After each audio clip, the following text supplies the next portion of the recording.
The iPhone 14 Pro and iPhone 14 Pro Max come with new cameras, a new notch design, and a new chipset. I am not joking when I say the iPhone 14 Pro Max has the best display on any phone I have seen so far. And this 6.7-inch panel is super bright with a rated brightness of 1600 nits. Outdoors, the Pro Max is rated up to a whopping 2000 nits.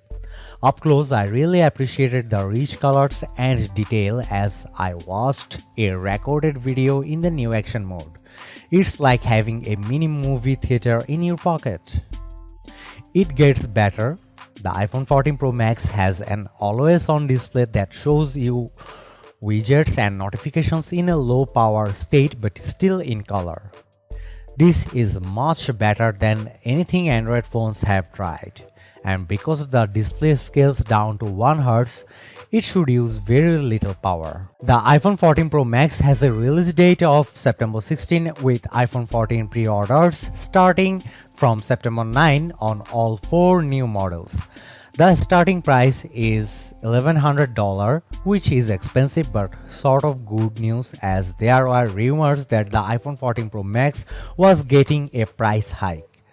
The starting storage remains 128GB, which frankly doesn't feel very pro, but you can upgrade to 256GB for $1,200. Going to 512GB costs $1,400 and 1TB will run you $1,600. The new 48 megapixel camera on the iPhone 14 Pro Max gives you a lot of shooting flexibility. For one, you get a quad pixel sensor that captures 4 times more information. This lets you crop in on images after the fact, or you can have 4 pixels combined into one, which results in much brighter shots. The other big camera upgrade is the addition of a 2x telephoto zoom option. So you get 2x or 3x depending on what you want for a given photo. Apple showed off some photo samples and I was impressed with the low light images. This is thanks to a new photonic engine compunctual photography feature that promises up to 2x better low light performance on the main camera, up to 3x on the ultra wide camera, up to 2x on the telephoto camera, and up to 2x on the true depth camera. On the video front, there's a new action mode that offers a smoother recording when you are on the move. And you can now record cinematic mode footage at 4K resolution. A real-world video shows that the action mode looks like on the iPhone 14 Pro. We have lots of testing to do, but the iPhone 14 Pro Max has the potential to top our best camera phone list. The iPhone 14 Pro Max looks different than iPhone models released since 2017 because it ditches the notch in favor of a new dynamic island. This pill-shaped cutout takes up less room and delivers alerts, notifications, and activities. For example, when I started playing a song in Apple Music and then went back to the home screen, I saw a little play window with album art and the track info. If you long press on the dynamic island, you will get a pop-up with more info. If you then start a timer, you will see it added to the dynamic island on the right side, so you get a bunch of info in a small space. Even better, Apple is working with developers to take advantage of these features so you could see sports scores in real time or the status of your lift ride. Otherwise, the iPhone 14 Pro Max design is largely the same, though there's one big exception. There's no longer a SIM card tray, as Apple is instead focusing on eSIMs for carrier provisioning. Some will not like this feature being killed, and I am among them. Around back, the iPhone 14 Pro Max features larger sensors in the camera bump. The overall design is slightly thicker and heavier at 8.47 ounces, 6.33 into 3.05 into 0.31 inches versus 8.46 ounces, 6.33 into 3.07 into 0.3 inches for the iPhone 13 Pro Max. You have 4 color options for the iPhone 14 Pro Max: deep purple, silver, gold, and space black.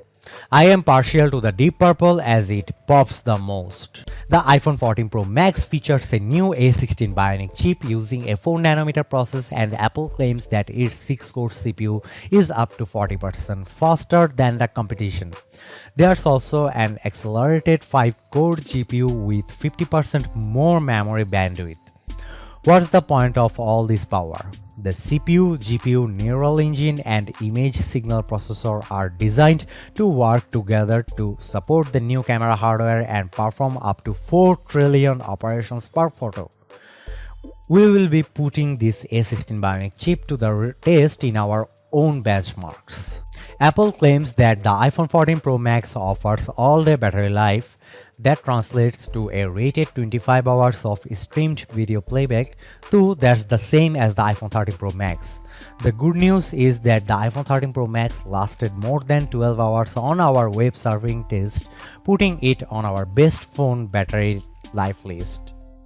The bad news is that the iPhone 14 Pro Max offers the same 20-watt charging as before, so you should expect to get to 50% in 30 minutes. It would have been nice to get 30-watt charging as had been rumored. When you can't get a cellular connection, the iPhone 14 Pro Max will offer emergency as well as via satellite this fall in the US and Canada. This feature allows the antennas to connect directly to a satellite, enabling messaging with emergency services. Another safety feature coming to the iPhone 14 Pro Max is crash detection. The phone leverages a new dual-core accelerometer high dynamic range gyroscope to detect a severe car crash and automatically dial emergency services. The iPhone 14 Pro Max feels less like another iterative upgrade and more like a true leap forward for Apple's flagship. You get a powerful new 48 megapixel camera, a replacement for the notch that's actually smart, and an always-on display that can help make your life easier while saving battery life. The regular iPhone 14 Pro looks great too, but the iPhone 14 Pro Max is your best bet if you prefer a larger display and longer battery life. Stay tuned for our full review. Thanks for watching. See you in the next video.